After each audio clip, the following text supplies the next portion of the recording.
Let's have a serious talk about voting.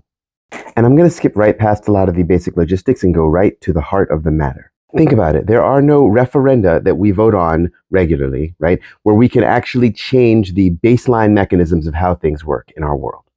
There is no way we can vote on changing everything from the way it is now to everything being work our own. We can't vote on that. There is no way to vote on everyone getting Medicare for all tomorrow. We can't vote on that. We can't call a vote on that. We can't, even if everybody agrees on it, we cannot vote on the things that directly matter to our lives. We can only vote for people to be in certain roles in the system, and through those methods, maybe at some point, make the changes that their constituents wanted. But we know that doesn't happen. The comments will be like, that's why we've got to vote.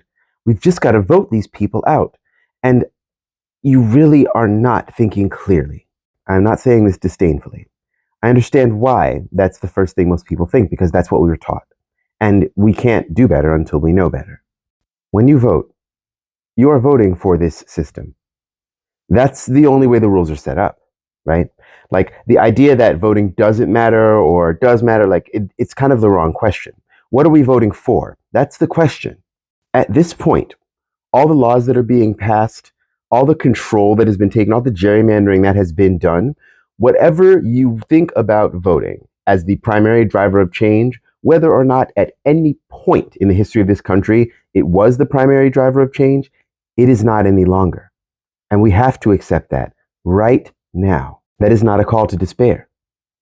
It is actually the opposite.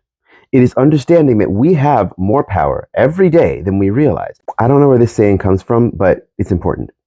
Nothing changes if nothing changes.